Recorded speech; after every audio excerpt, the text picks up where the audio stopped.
Hello there, good morning. My name's Colin Bell and thank you very much for joining us today for this webinar that's all around using digital technology to stand out from the crowd and to outcompete the competition. So what we're going to be doing today is looking through various technologies and really how we can harness digital technology to stand out from the crowd and do things differently to what our competitors are doing. Ultimately, that's about giving our customers an excuse to put their hand in the pocket and buy from us as opposed to our competitors. So hopefully it'll be a thought-provoking session. I say we'll be looking at lots of different examples of how businesses are using technology to really gain that competitive advantage, and hopefully there'll be some ideas that you can take back and apply to your business. My name's Colin Bell. Session today. My background is that I've owned, scaled, and sold and exited various technology-based businesses. Most recently, that was Winning Moves, who's actually the company I still do work with on a consultancy basis, and I actually contracted to deliver this webinar today. So hopefully, again, you know, it's just some of that experience, or we can harness that to open tomorrow in the middle of the session today. I think someone was coming through there. I'm not sure if that was a question to me or if it was just someone not on mute. So if it is a question, can I ask people to use the chat function on the webinar? So if you've got any questions, I'll periodically be checking that as we run through. There'll be an opportunity for questions where you can unmute and ask questions, and hopefully we can have a bit of debate and dialogue at the end of the session. But if you could keep on mute just as we're actually running through the content, that would be great. Just so everyone can hear, as it were. In terms of the session, more specifically today, we will be focusing on different technologies and the business models that they enable. And again, I think that one of the things that I really want to drill into today is how people are using technology to not just do things differently in terms of the products and service offering, but actually how do they use technology to really take them into totally new spaces that they can outcompete their competitors on many different levels. So I think what we'll be looking at there is essentially business model thinking. The other thing that I would really want to is then how that really enables those companies to differentiate. How do they really stand out, and how's technology playing a part in enabling them to do so? But with regards to that, I want to focus specifically on 3 areas of technology, and these are technologies that I'm taking the decision really to focus on those, because I think that these 3 technologies, connected devices, so you may also hear people referencing connected devices as the Internet of Things, and that kind of trend when more and more things are connected to the internet. So artificial intelligence and augmented reality, because I think they're having the most disruptive and the most impact on enabling businesses to do things differently and to get a competitive advantage over their peers. So we're going to get straight into it and really just focus down on those different technologies and explore how they are enabling businesses to do things different and better and faster than their competitors. So to start, we're going to look at connected devices.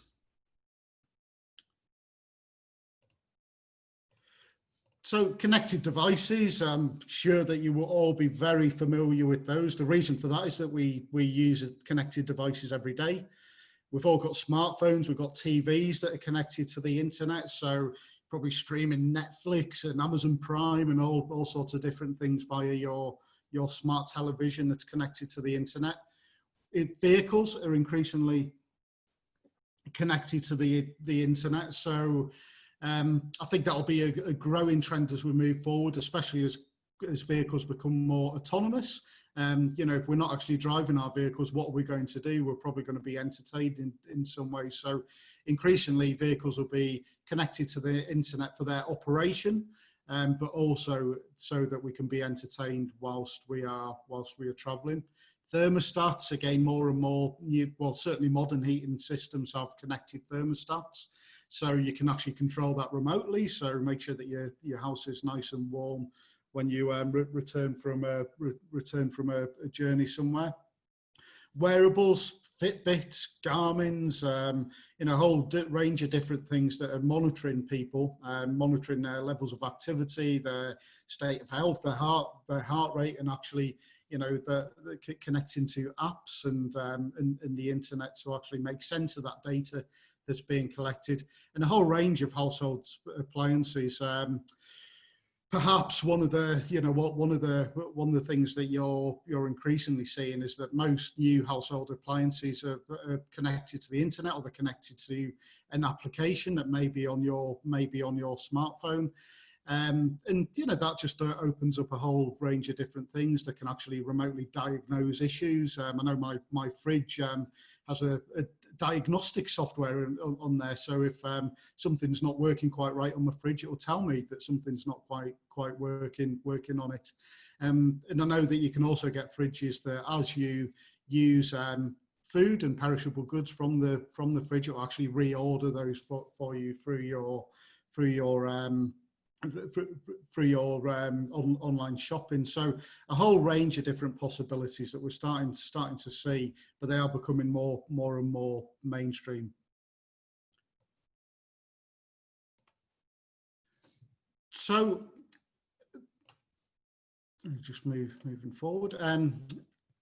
So really the important thing that I want to touch on with connected devices is how it's enabling a shift away from what I would probably call product-based models. So as I mentioned, I've got a fridge that's connected to the internet. That I used to just buy a fridge. I'm now buying a fridge that can maybe provide me a service in terms of reordering my shopping as I use it. So we're seeing those connected devices actually helping companies to almost combine product and service-based models. And quite often that generates reoccurring revenue, because for the payment of that service tends to be something that will be charged for either on a demand basis, or it'll be a monthly flat charge. So we're starting to see that that's driving different types of business models and different possibilities for people. And of course, the other thing that it allows us to do is build real-time data. So we're building a real deep understanding of our customers base, how different people use devices, the kind of patterns of usage. So they're using it at different times and in different ways. So again, we can use that data to better understand our customers, and that enables us to deliver them a more personalised and better experience. So again, we're seeing that more and more often, that companies are using that. Don't know what one of the recent examples that I've been exposed to. It was a couple of years ago. I went to Disneyland, and when you go to Disneyland now, you've actually got what's called a magic band, and that magic band essentially, it allows you to do several things. It allows you to open your hotel room. You can purchase food, etc. from that. But what Disney are actually doing with that, they're using it to understand how you are using the park. They're understanding if you're standing in a big queue, and if you're standing in a big queue, they'll maybe direct you to one that's maybe a bit shorter, based on a ride that they believe that you'll like, because of the data and the profile that they've got on you. Or actually, if everywhere's a bit busy, they'll maybe give you a free coffee and say, well, actually go chill out in a cafe for the next hour or so until things get a bit quieter. So again, it's all about driving that customer experience.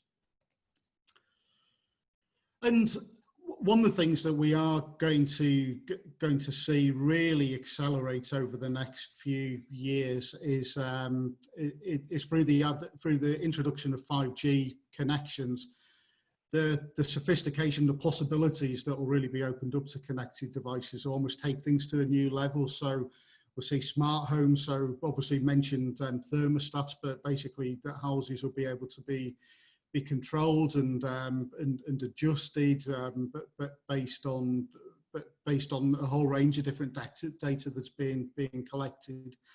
We'll see the increased advancement of augmented and virtual reality type of technologies, access to the streaming of content. So you'll basically be able to stream content instantly from anywhere. You know, there won't be any type of bandwidth issues, you know, so you could watch Netflix from wherever you are, where maybe it's, you know, a lot more accessible, you know, the Wi-Fi connection at home on super fast broadband. Smart cities, you know, we see smart motorways at the moment, but cities will be regulated around traffic flows and energy flows and the footfall and actually the experiences that are advertised to people as they're kind of moving through cities. All those sort of things will start to become more of a mainstream reality. And of course, the whole concept of autonomous vehicles and deliveries, you know, will become more mainstream. And these are things that will really be accelerated. And one of the things I'll make sure that we touch on at the end, I can see Catherine has just posted a question around security around a lot of these things, which is obviously, you know, an absolute,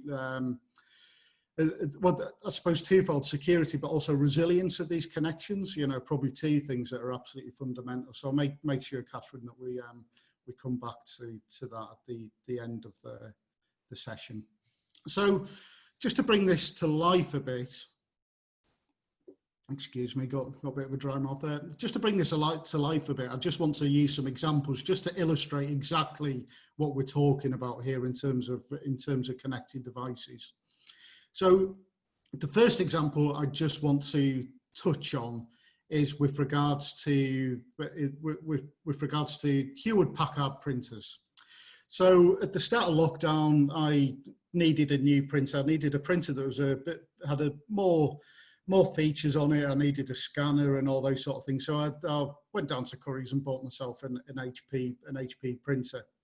One of the things that came with that HP printer was a service called Instant Ink. Instant Ink, essentially, the printer's connected to the internet. It monitors my usage, so it knows the level of ink I'm using, and basically when my ink cartridges get low, it sends me some new ones. So that's a connected device that's actually delivering me a service. So looking at the business model that's enabling around value delivery, that connected device is automatically triggering the delivery of cartridges as and when I need them. Payments taken automatically, and actually my payment premium is based on my usage. So HP will suggest almost an optimized pricing structure for me. So what's going to be cheapest, what's going to be most effective for me. So they're doing that based on the amount of things that I print. And it's actually a low, I don't actually print that much, so it's actually quite a low value. In terms of the way that works for HP, they're actually selling the printer as a loss leader. So think razor blades, you know, obviously razor blades, that kind of classic model is that they'll sell you a razor at a very low cost because actually they're getting the value from the ongoing purchase of the razor blades moving forward that tend to be more expensive. One of the things that the Instant Ink service is doing is it's locking me into the purchase of genuine HP printer cartridges. Don't know about you, but actually in the past and previous printers, I rarely bought genuine printer cartridges. It tended to be refills because they were cheaper ultimately. What that's then doing, so in terms of the pricing structure that HP have set up for me, there's a flat fee, you know, that should deliver most of my printing needs. However, if I go over a set amount of pages that have been printed, they'll charge me more. So, but what that does, of course, for HP is it means that I'm signed up to a contract. They can predict the revenue that they're going to, certainly the base revenue that they're going to receive from me, and they've probably got a very good idea of you know, those kind of additional payments as well. And of course, that's increasing the lifetime value of, you know, that HP will get out of me. For me, you know, in terms of value creation, it means I'll never run out of ink. It means that actually, as my usage increases and reduces, so my kids have gone back to school now, which is very thankful for. But now they're back at school, actually my printing, the amount we're printing at home is reduced. So actually my payment will reduce as a consequence of that as well. And of course, there's a whole trend for home workers there that I believe they're tapping into as well. And of course, what that means to other printer manufacturers is it's actually quite disruptive, because if they don't have a connected device, if they're not actually delivering this convenience and this instant ink service to me, then actually that's you know, that's putting them at a competitive disadvantage.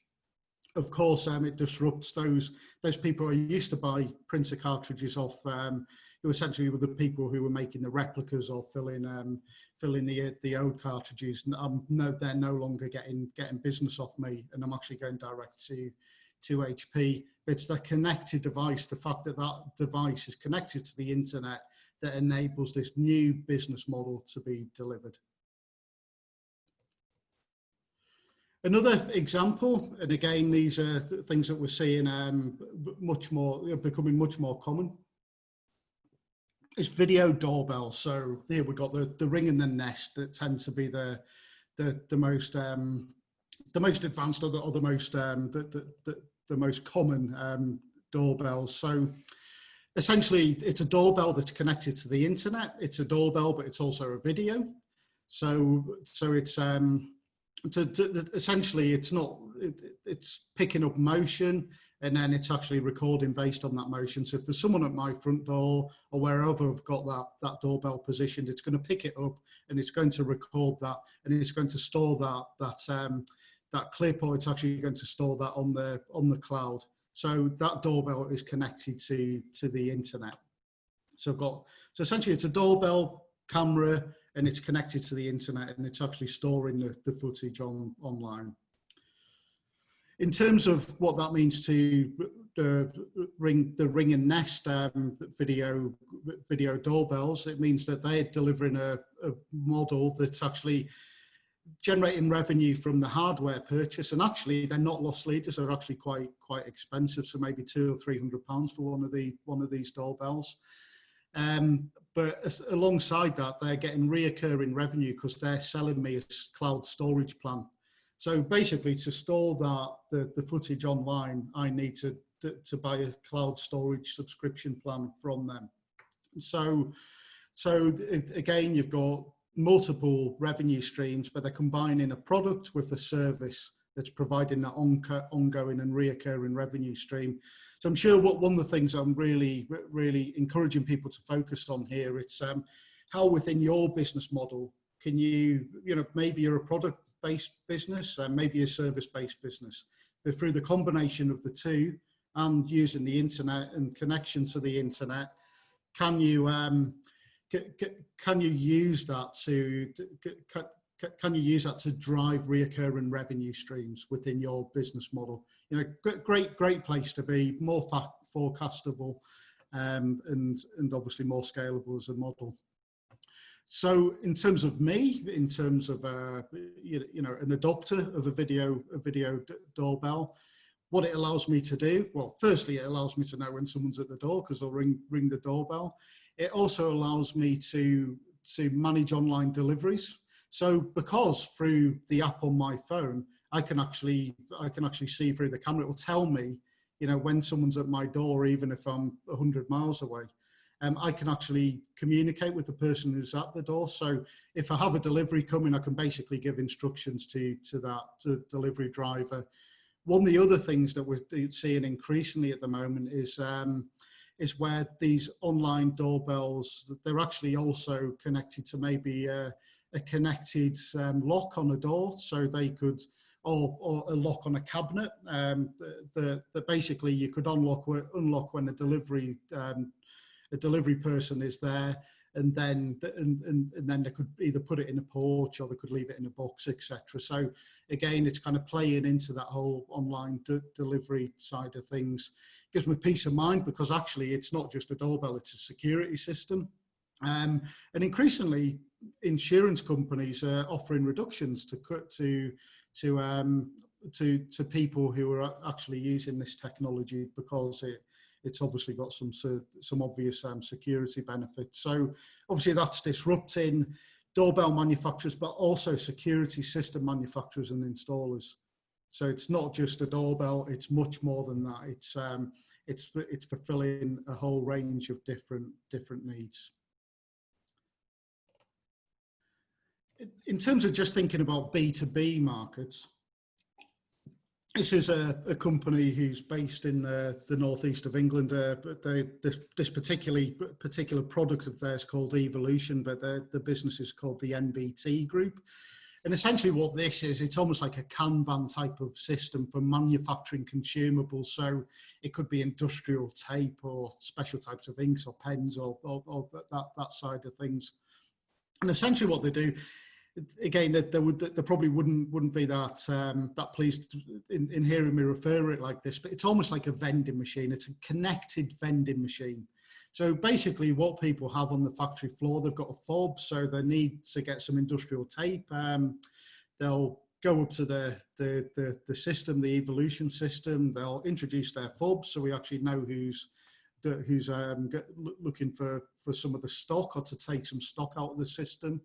You'll then remove the tape, almost like a mini bar, I suppose. Then it will register on the system that tape's been removed.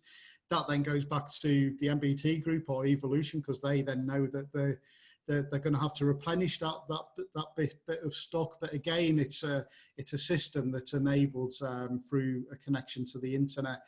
And this is something particularly in manufacturing supply chains that's being getting really good traction and delivering real growth to the organisation. A small company, but really doing something quite different, and it's allowing them to really accelerate their growth. In fact, they were one of the most scalable businesses in the north of England last year.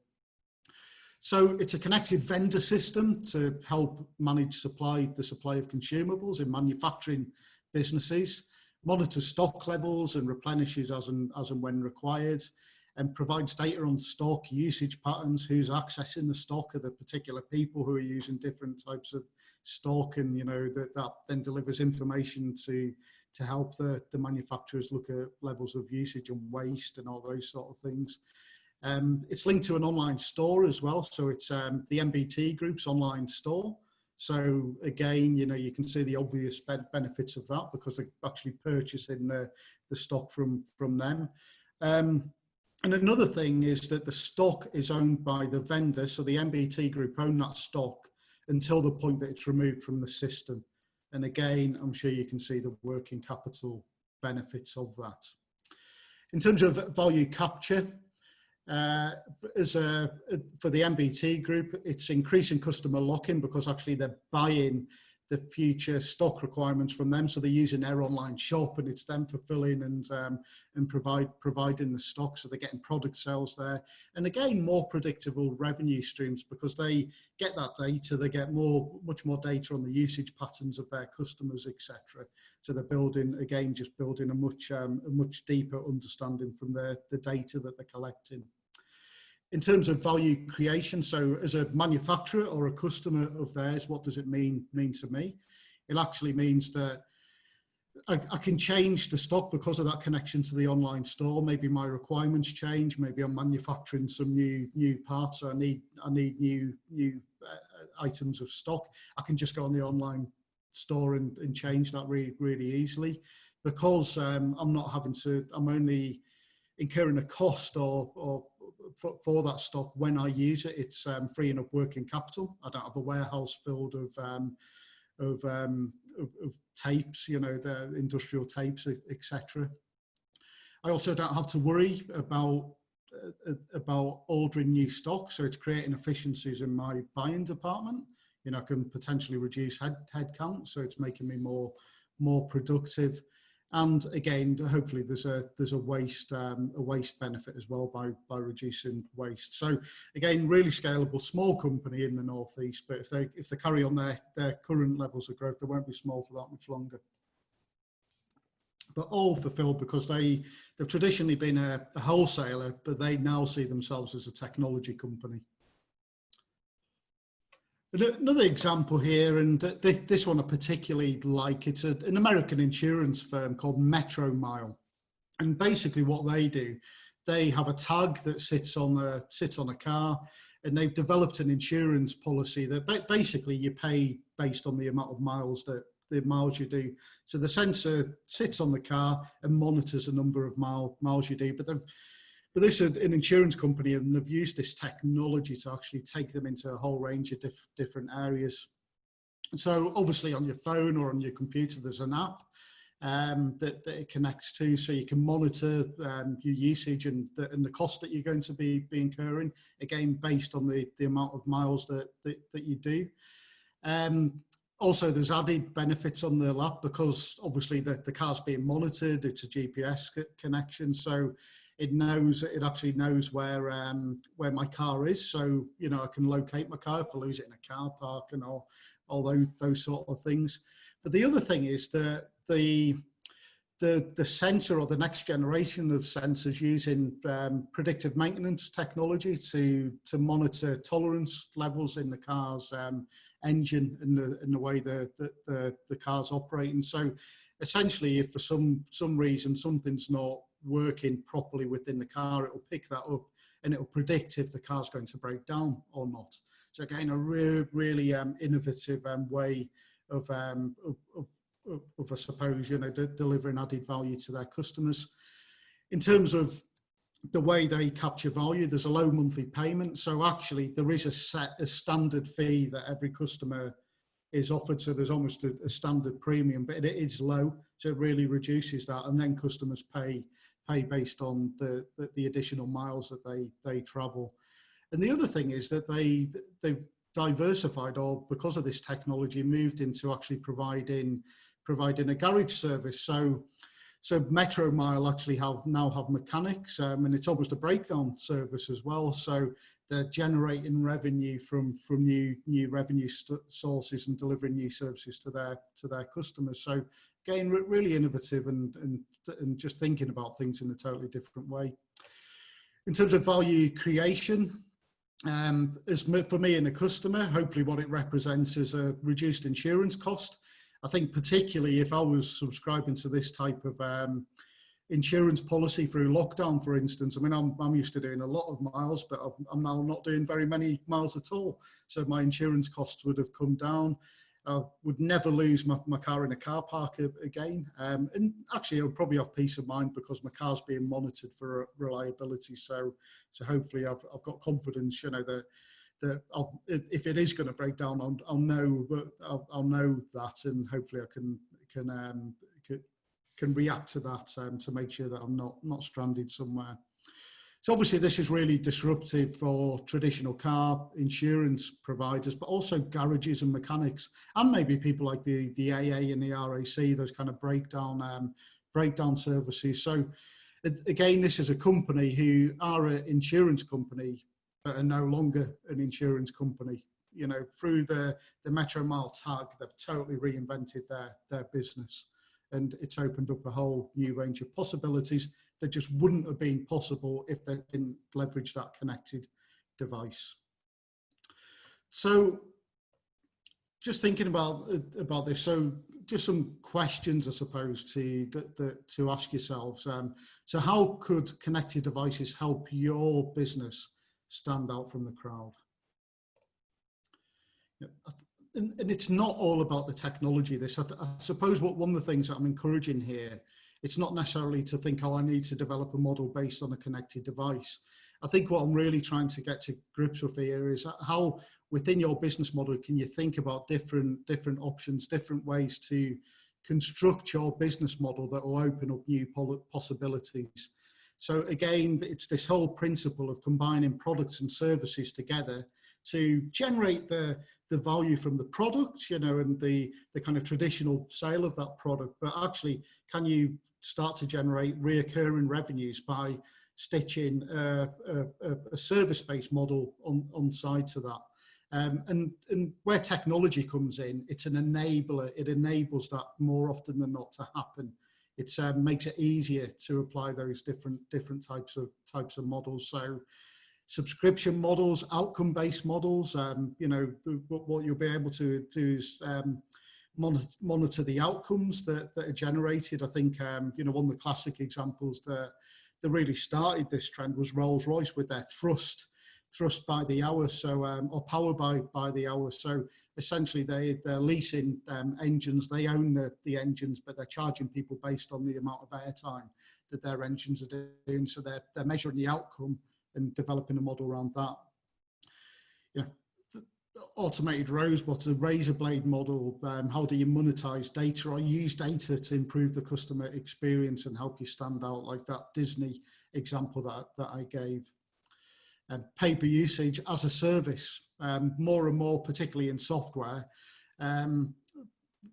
The software is now provided over the cloud and you pay a subscription. So think Google Cloud, Microsoft 365, you know, all these things you're probably paying on a monthly basis. That tends to be a more scalable and type of business model. And then the whole range of marketing automation, and we'll come back to that. So essentially, you know, what does all this mean to your business and its future growth and competitiveness? Are there ways of doing things differently, and can you use technology to help that happen?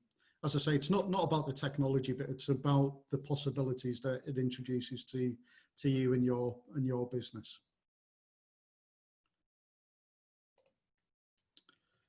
So I'll say I'm going to rattle through the content, and then we can open up to discussion a bit later on at the end of this. So the second part I want to look at is artificial intelligence. So no doubt for many of you, this is where you got pictures of robots and Terminator, and you know, kind of those robots taking over the world. But I don't think it's quite that scary just yet. I know people like Elon Musk are already, you know, kind of, you know, thinking about that future and trying to develop things that will hopefully, you know, hopefully avoid such a scenario. But what is artificial intelligence? You know, here's a definition: they're machines or computers that mimic cognitive functions that we associate with human minds, such as learning and problem solving.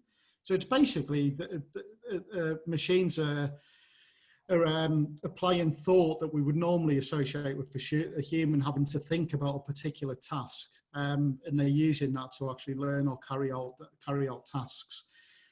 Artificial intelligence in today, it tends to be most useful where a task is repetitive and simple in nature.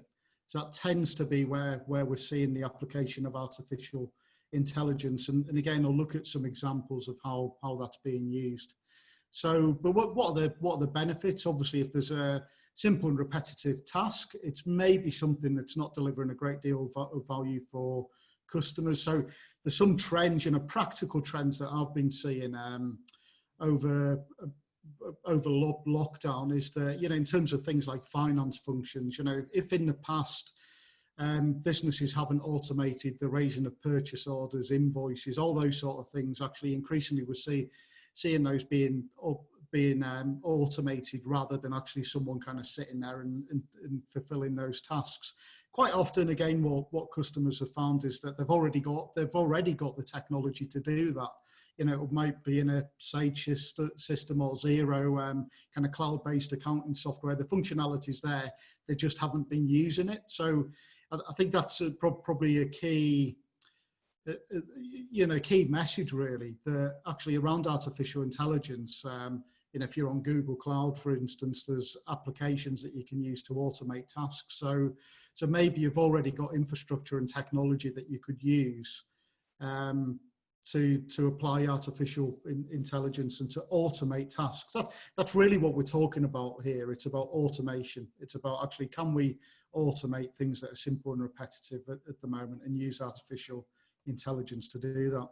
In terms of the technologies that would probably relate to AI are machine learning. Again, that's really central to artificial intelligence. Really looking at patterns, the way things work, what the data patterns, etc., to build algorithms that are predictive. You know, they're anticipating outcomes or behaviour based on previous experience or previous patterns. Natural language generation, speech recognition, virtual agents, all these things combining around chatbots and Alexas and all these sort of things that you know, again, we're using within our daily lives, and decision-making engines. So again, making sense of data to help us make better decisions. And robotics, you know, actually, how can we use robotics within our processes? So they're just some you know, some types of technology that come under that banner of artificial intelligence, but that's growing. So I'm just going to play you a quick video, and what I may do, because I was having a problem here, I may just stop my video for now. I think I had a bandwidth issue. Maybe I could do a 5G connection sooner rather than later. I'm just going to play you a video, and this is for an organisation who utilise artificial intelligence, and the business is called Betterment.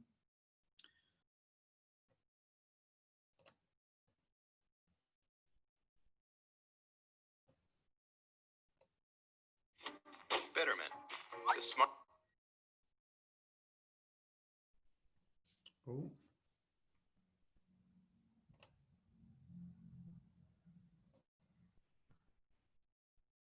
Modern way to invest, as explained by actual employees. Hello. With no financial jargon. The old way of investing is like a paper map. You have to figure out how to get from A to B yourself, and you have no idea whether or not there's traffic on the way. Betterment's like a GPS. Sure, right. We help you get to where you need to go, and we use technology so that you can just enjoy the ride. Nice.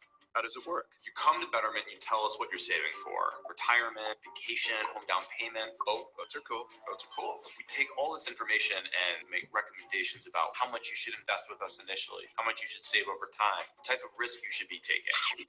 From there, the technology makes you personalized portfolios of stock and bond ETFs based on our... Little help here? Okay, it's like having a team of chefs who make delicious, well-balanced meals based on your preferences. Like, you only eat organic. But why should I choose Betterment? We're a fiduciary. I beg your pardon? Yeah, fiduciary is a strange word, but it's a simple concept. It means that we are bound to do what's right for our clients. Fantastic. Okay, Nick, can you tell us more? The technology at Betterment is designed to take all of the complicated processes that go into building the portfolio and streamline them so that you don't really have to worry about it. Can you use an analogy? Kind of like a pizza, right? Not at all like a pizza. Oh. How much does it cost? The annual fee of Betterment is 25 basis points. On an account with $100,000, that's like $20 per month, which is a fraction of the cost of what you would pay for traditional financial services. Plus, there's no hidden fees. Swish. Is there anything else we should know? Yeah, customers have access to financial experts anytime, anywhere. Anywhere? Yeah, anywhere. So you're saying Betterment is the smart, modern way to invest? Yes. Yes. Yeah. Right. It's a lot easier. Well done.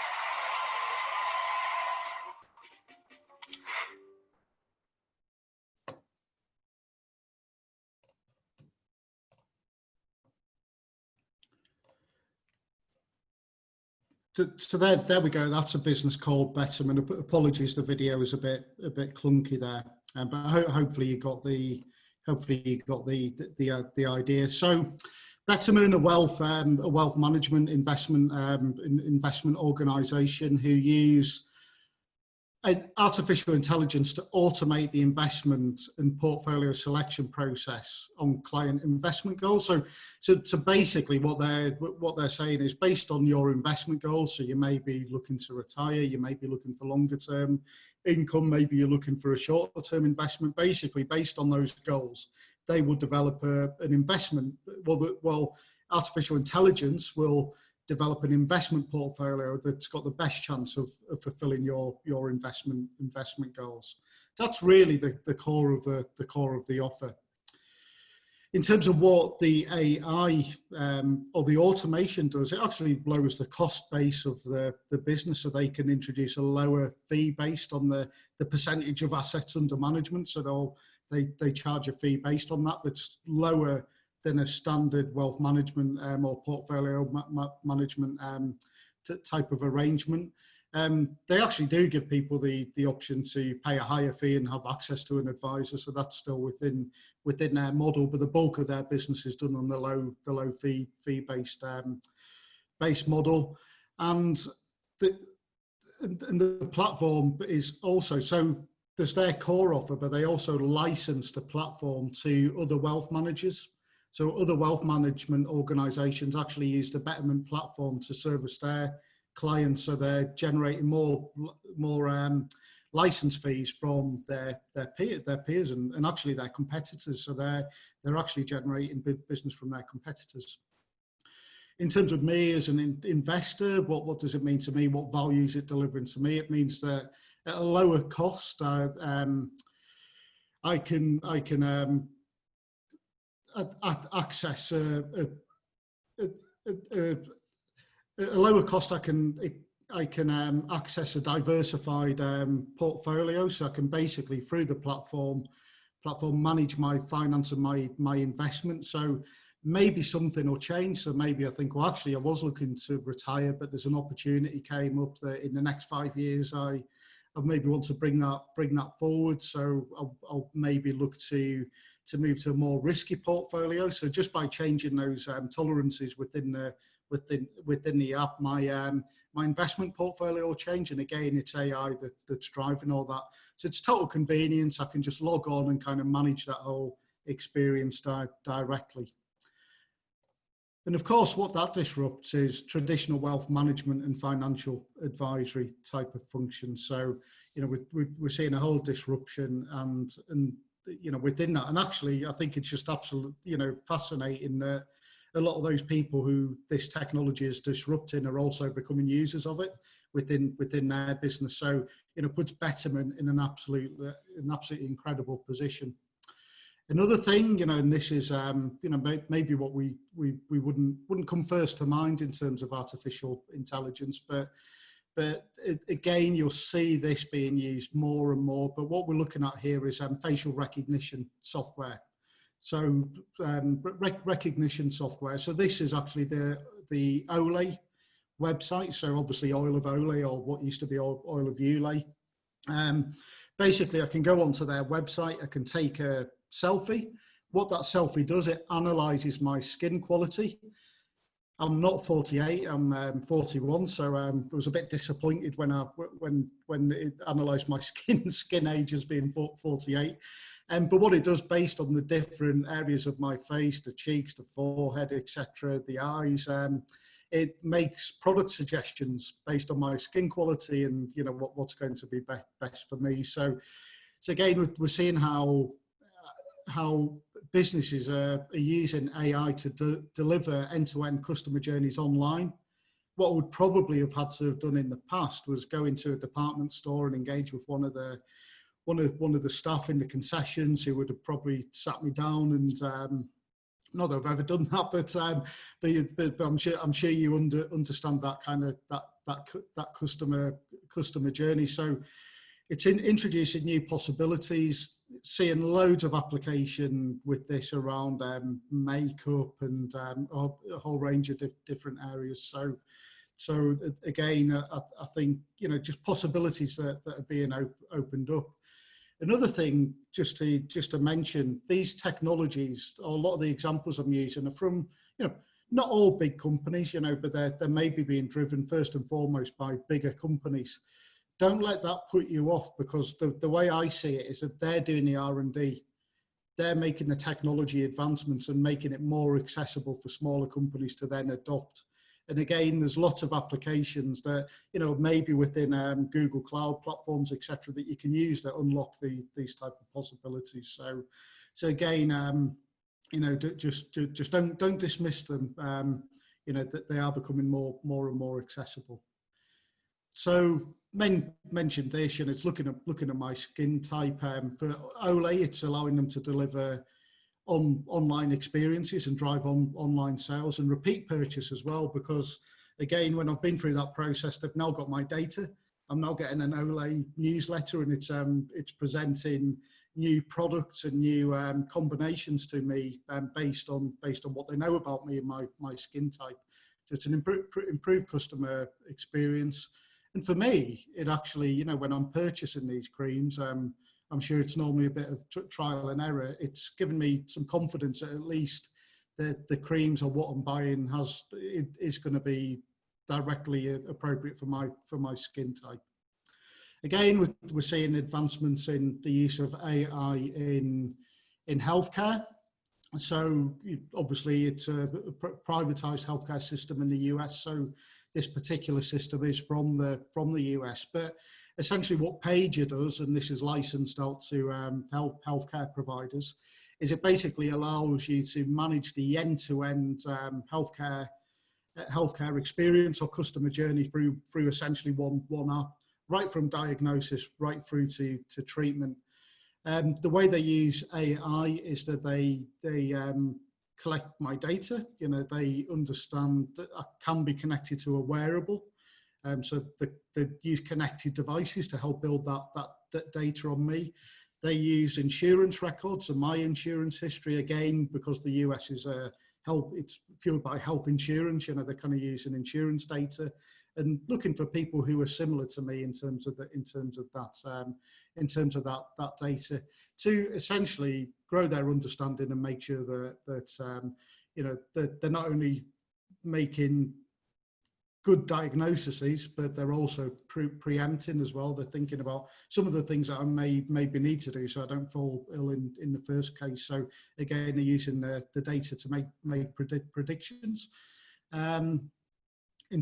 In terms of that, so use artificial intelligence to help patients with minor aches and pains. So they're using things like chatbots, you know, initially. So chatbots are kind of having some of those initial interactions around minor aches and pains, identifying when it may be more of an issue, and that's when you're then connected to a nurse over the phone. Again, that tends to be via a video chat initially, and they're basically you know, using that to gradually build up that diagnosis, and as the severity or their understanding of the severity of that condition grows, the intensity of the intervention increases. So it's almost like a concierge type of 24/7 service that they're delivering. This is one of the most interesting things about this model, is that organizations or healthcare providers who are using this making savings in terms of up to 20% of nurses' time and 17% of doctors' time. And that then allows the doctors and the nurses to really focus more of their time and effort on more complex activities. So, you know, the stuff that they really should be focusing on. So it could be really transformational in terms of the NHS, etc. as well. This type of thinking. In terms of value creation, in terms of me, it means that it streamlines my entire healthcare system. So it's all in one place, it's all connected. It's not reliant on letters passing from doctor to doctor and different providers. It's all there in one place for me to see and for me to manage. And obviously that saves a great deal of time for everyone concerned. Another area, and no doubt most of you spend money on this, but we're increasingly seeing the automation of some more of the simpler marketing tasks. So in terms of paid advertising and pay-per-click advertising, there's more and more artificial intelligence being used to make that more effective. Now, clients can use that directly, or it could be a marketing agency that's making use of this software to deliver better outcomes for their clients. So this particular example, and there's lots of these different platforms out there, but this particular one's called Albert. What Albert does, it automates mechanical marketing work such as human activities required for effective pay-per-click campaigns. I'm sure that some of you on the line will know more and more about pay-per-click campaigns than me, but there is quite a bit of manual and you know, and time required to make sure that that's going to deliver the right outcomes for clients. In terms of the value that Albert delivers, it helps, and the AI behind it's delivering, it's helping to identify new channels that your competitors aren't using. So trying to carve out those areas where there's less noise and there's space for you to actually get to the people that you want to get to. So again, it's using user data from the internet to understand where the people who you want to get to are and trying to figure out new ways of getting to them. And again, the other thing based on I suppose UX and how people actually using your website, it makes suggestions on how changes to layout and targeting and bids and copyright and all those different things, changes to the way you're going about delivering your campaigns and laying out your website, how that could actually deliver some better outcomes. Again, by using data and looking at trends and ways in which your target group use the internet and websites. Hopefully that, for me as a business, generates more sales leads, and ultimately one of the things that Albert claimed to be able to do is reduce the cost of managing pay-per-click campaigns. So hopefully there's a cost benefit to that as well. Could potentially be quite disruptive to digital agencies. These things are becoming more and more standalone, as the sophistication grows. I think most of the time they're actually a tool that's used by an agency, but more and more companies are just using them directly if they've got some internal capability there. And again, hopefully it helps you target places and get to areas where your competitors who are using more traditional approaches aren't getting to. So I'm just going to play another video now. I'll just, I'll just stop my video again and make sure we've got enough bandwidth. But this is actually just an example of how retailers are beginning to use robots to deliver a better customer experience.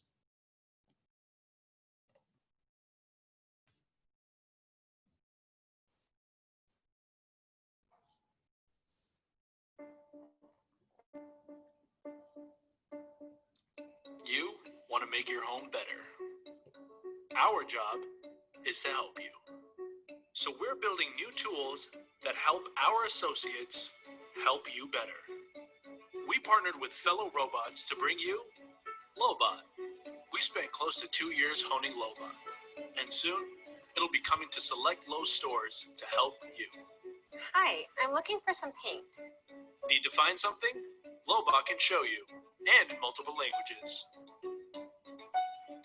Lobot also helps our team by constantly monitoring inventory, giving us daily feedback about what is in stock in the store. All of this allows our staff to focus on what they do best, helping you.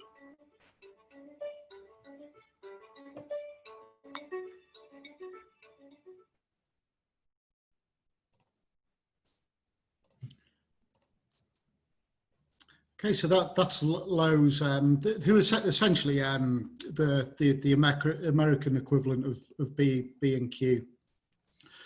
Now, one of the things, or one of the messages I just want to highlight on that video is that they're using automation, they're using the Lobot to free up staff time to engage with customers around more complex tasks. And I think that's one of the things that I think is really key to the use of artificial intelligence. How can you automate the stuff that doesn't matter that much to your customers or doesn't deliver the most value to your customers, so you can free up the time of your staff to deal with those more complex and added value tasks. So to ultimately putting people in a position, or putting you in a position where you can focus more time and effort on the customer and delivering the stuff that they really value. So the example there, the robot, obviously what it's doing, it's showing customers to location. So I want a certain type of paint. Actually, it'll again, using speech recognition, it will understand what I'm asking them, identify the product in the database and take me to the relevant location. It's meeting and greeting customers. So providing that personal interaction and experience that you know, we all look for. So rather than having someone on the door meeting and greeting, you know, the robots helping to deliver that particular experience. And in terms of the capture, you know, the value that I'm capturing as a business from that is, as I say, it means that my staff are spending less time dealing with simple queries, and it's putting my employees in a position where they can add more value to customers.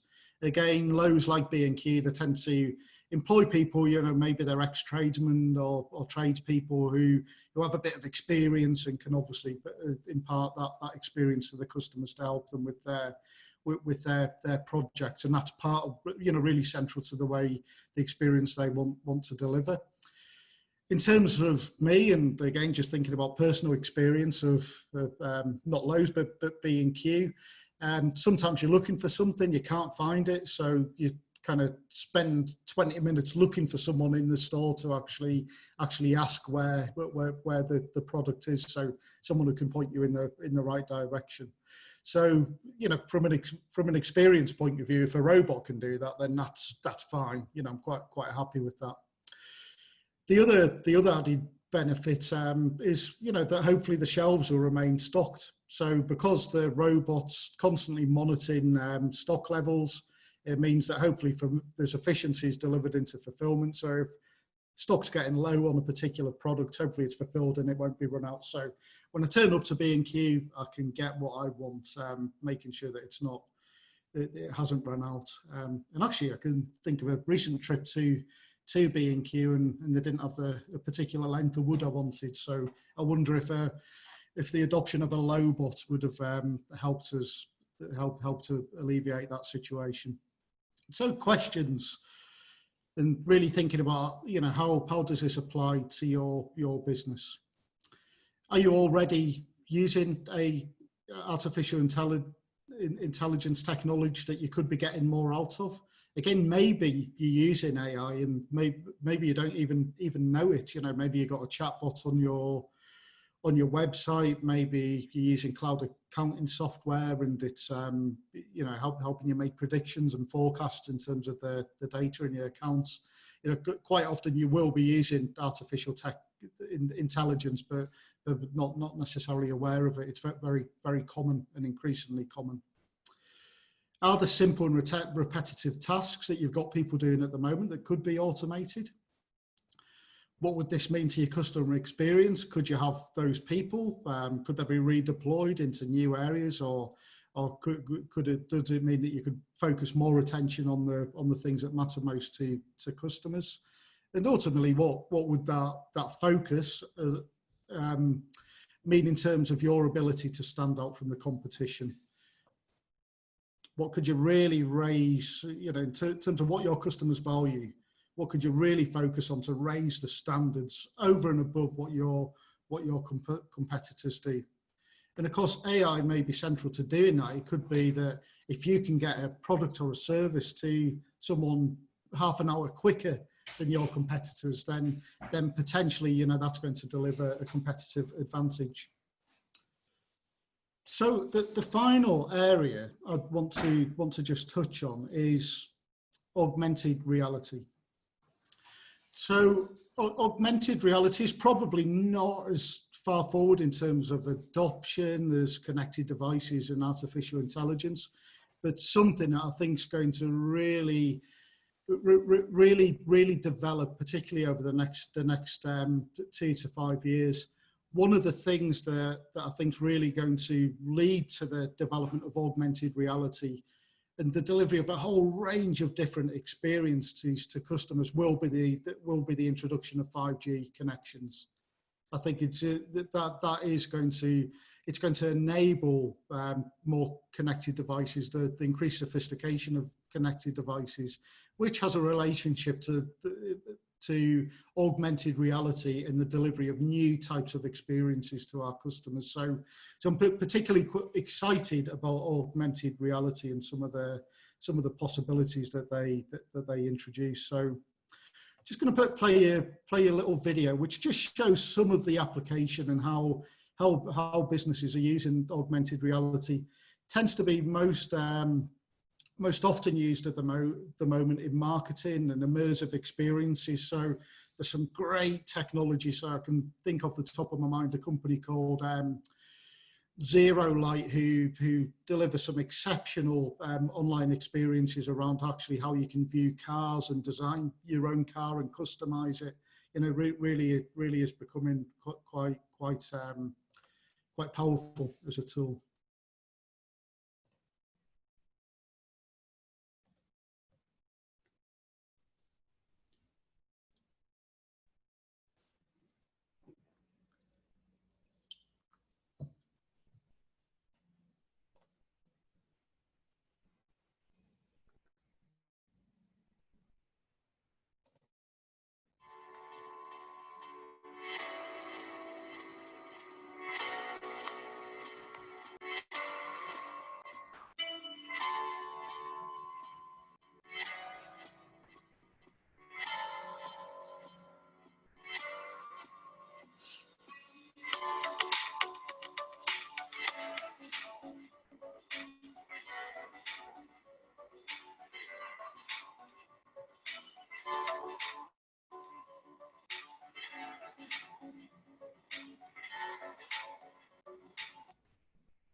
Apologies.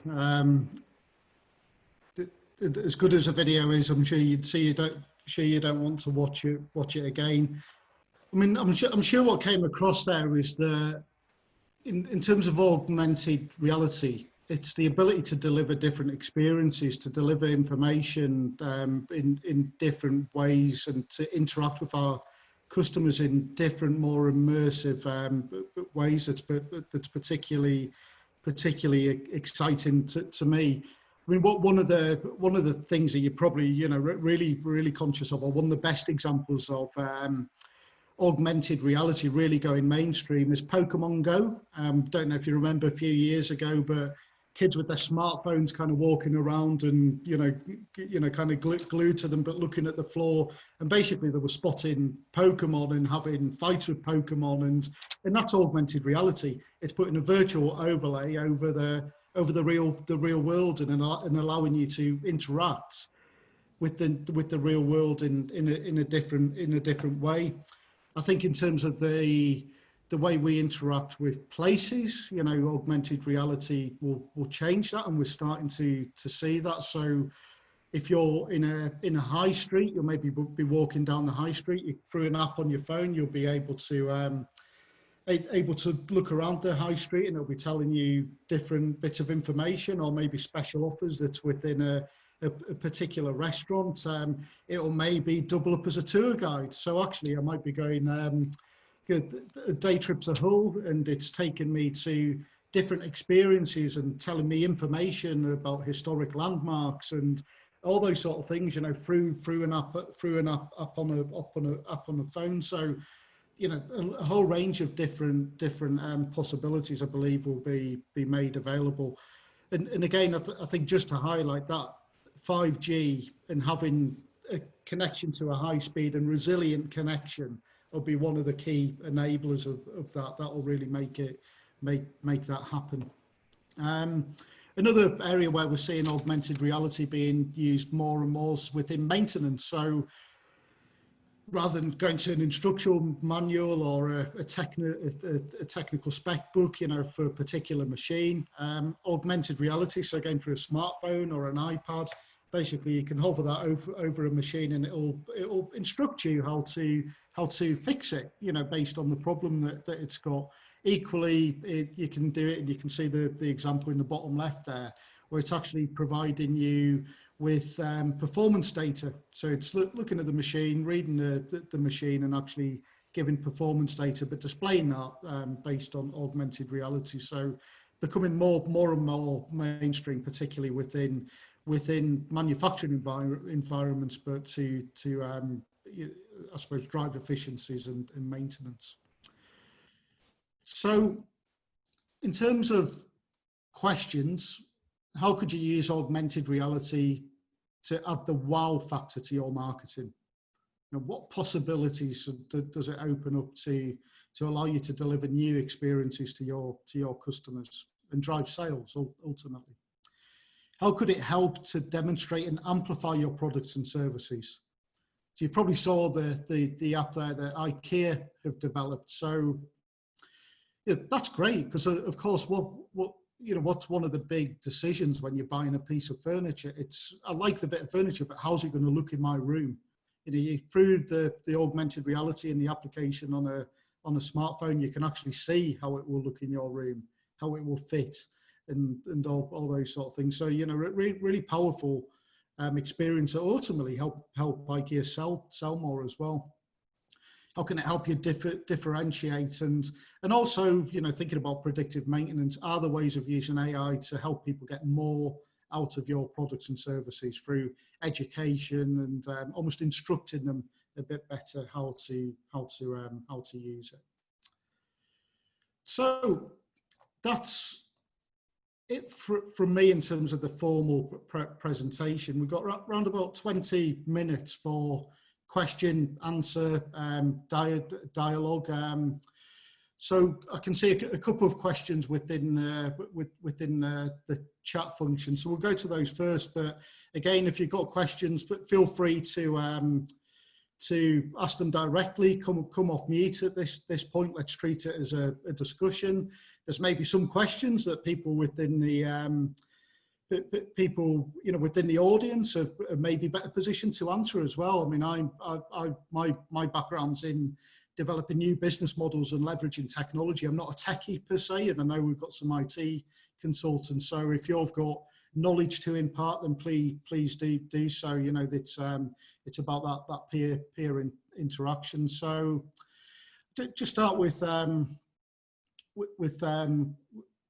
Catherine's questions here. So the first one here: how do you deal with the problems caused by usage of artificial intelligence, Internet of Things, augmented reality, and how do you deal with cybersecurity threats caused by those? So I think one of the things, and we, through the Digital Catalyst program, there's particular expertise in the team around cybersecurity and making sure that systems are secure. I think and that's about, as a business, you know, making sure that you've got the right things in place to make sure that you're secure. One of the things that I tend to advocate is just because it's accessible, it's simple to follow, is for small businesses to make sure that they're at least adhering to the Cyber Essentials framework, which is a government initiative, but there's some really practical steps and things that you can put in place to make sure that you've got a secure and resilient IT structure within your organization. Some simple stuff, you know, making sure you've got your software's up to date, making sure that you know, people using the right password protocols, you've got the right firewalls in place, all the kind of the standard stuff. But it just makes sure that everyone's doing the basics. And if you do the basics well, you know, you're probably going to be pretty well protected. The other issue, however, with AI, Internet of Things, augmented reality, probably does come back to that 5G discussion, and making sure that the 5G networks are secure and are resilient. So that really comes to the network providers, you know, who need to make sure that that those structures are in place. And I'm sure, you know, again, in the US and the UK, there's been quite a lot of hype in the media about the technology companies that they use to do that, making sure that the technology companies who are building our 5G infrastructure are what they would class as being secure and trustworthy and not being a threat to national security. Absolutely fundamental, because you know, there's two fronts. So take the example of autonomous vehicles. The capability of autonomous vehicles will really be driven forward by, excuse the pun, by 5G connections. But of course, they've, number one, got to be resilient. They can't fall down because they're driving your car. And actually, in the future, I'll maybe be in the car, but I'll maybe be playing a computer game via a 5G connection, because I don't need to drive it. So they've got to be resilient on one hand, but the other thing, they've got to be secure. Because if someone hacked that, or if it wasn't secure, then, you know, I just don't even want to comprehend the amount of problems. So there's things we can do as a business, but there's also things that we need the network providers and the government to drive as well through that rollout of the 5G networks. Catherine, just on that first one, does that answer your question, or have you got anything else to add? Feel free to come off mute if you want.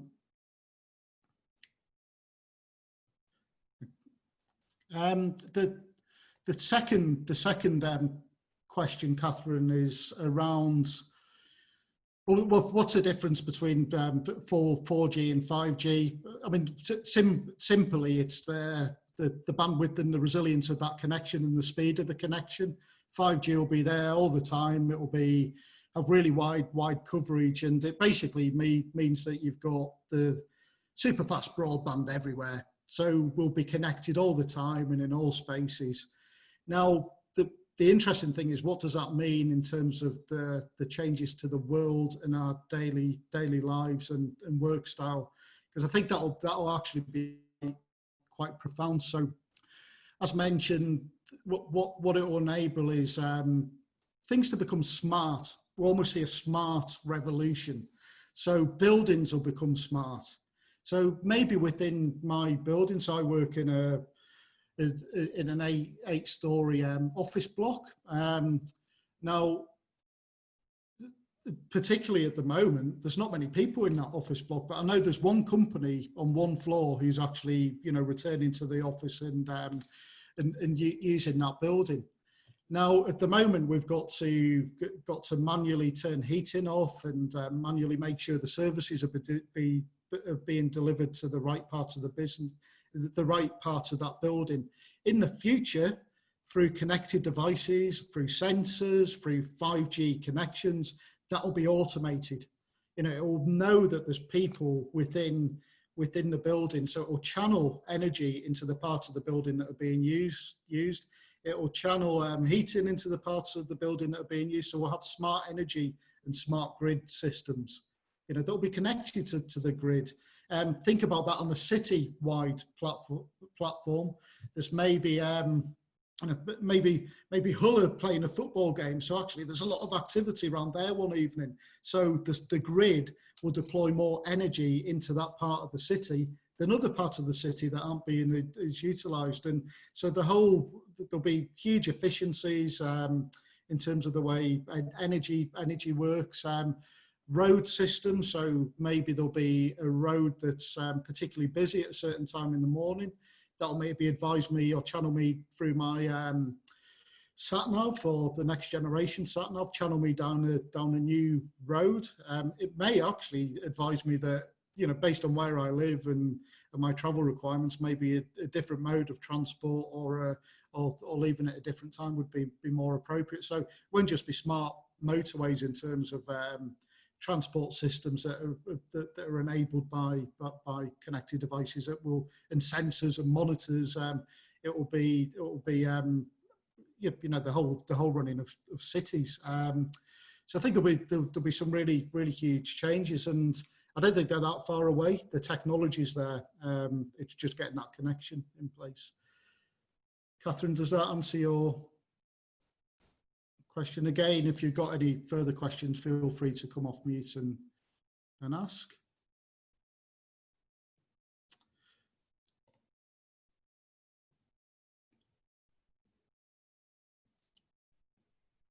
And I think they're the same questions in there. Just another one that, again, Catherine, just the final one, the advantages of Gmail. I would say it's not necessarily just the advantages of Gmail, it's the advantages of having the Google Suite. So the suite of tools that are available on Google Cloud. So it's the combination of Google Drive, the additional applications that you can have through that, and the way that enables you to collaborate, share documents, information, means that you don't need to be reliant on an office. You can access everything anywhere and from any location, and there's security within that as well, providing that you're following the right password protocols, etc. So hopefully, you know, if you know, rather than running your own server or leasing your own server from a data center, hopefully there's added assurance that you're not going to lose anything, and there's better data resilience within that system. I think the other thing is that I mean, even in the time between March and now, things like Google Cloud and 365, and you know, the advancement's been absolutely incredible. And of course, they're now not just cloud-based systems that are about information storage and communication. It's now that integration with the communication technology like Teams, and the way it enables you to collaborate. I mean, one thing I'm astounded at, and I'm using it loads now, is how Microsoft Teams has developed over the past 5 months. It is now an absolutely brilliant collaborative tool. Gets you off internet, gets people collaborating, communicating in different ways. We had a bit of an emergency we needed to react to last week, needed to almost get an emergency response team together, set up a channel on Teams, and the collaboration was seamless. It just enabled us to collaborate and work and update documents in such a a streamlined way. It was absolutely incredible. But I actually don't think Teams could have delivered that level of utility even 5 months ago. So to the rate of changes going. Sorry, I'm waffling there a bit, Catherine. So I'll shut up now. Are there any other questions?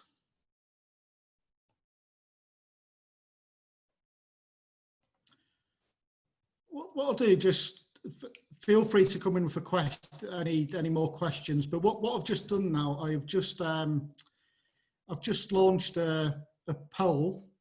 So this poll, it's basically asking you, you know, did you get out of the webinar what you wanted to? Feedback's really useful to us. So if you could just take the opportunity to fill out the poll, which should be on your screen at the moment, that would be most useful. But meanwhile, and whilst you're doing that, feel free to ask any more questions.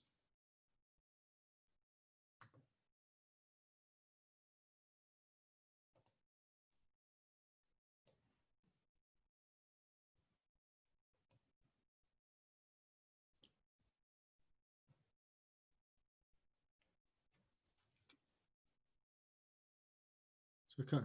Oh, thank you. I can see people starting to fill the poll out there. So thank you very much for that.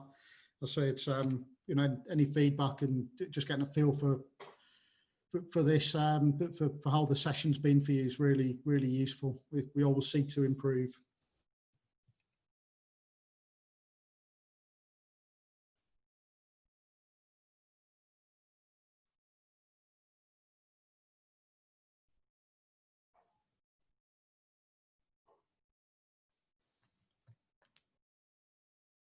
And just while you're doing the poll, I'm just going to jump forward slightly and just highlight to you, because through the Humber Growth Hub and the Grow My SME service, I just want to make you aware that there's a whole range of different support around a whole range of different areas available through the Growth Hub, right from basic queries about business, it could be an HR matter, etc., right through to the transformation of business models. So one of the things that Winning Moves and I'm involved in is the delivery of the Digital Catalyst program.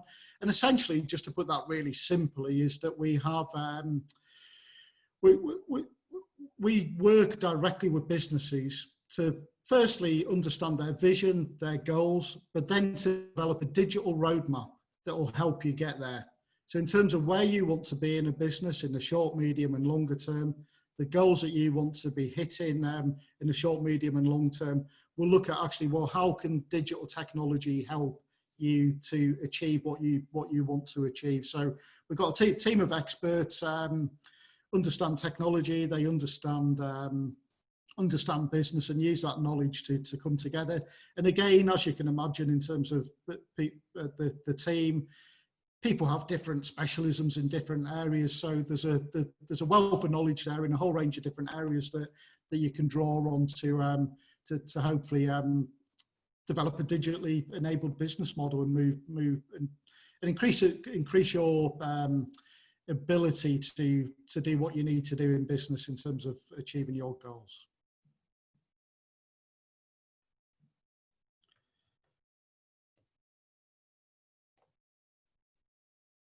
Excellent. Well, that's great. In terms of, the final answer from Catherine, I'll just type this in just so you've got the words, but the words for the videos that you had, they're all from YouTube. The first one was a business called Betterment.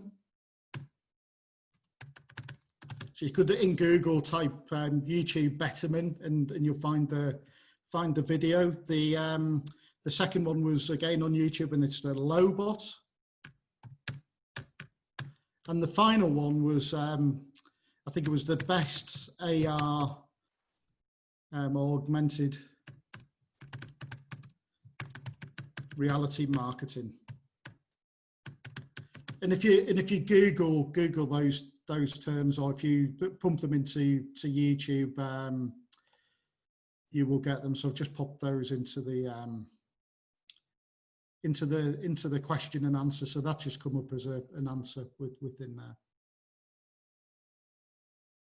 Okay, well, thank you very much for your participation. It's been a real pleasure. I hope you've enjoyed the session, and we'll look forward to getting to know you better, and to hopefully in seeing you again through some future webinars.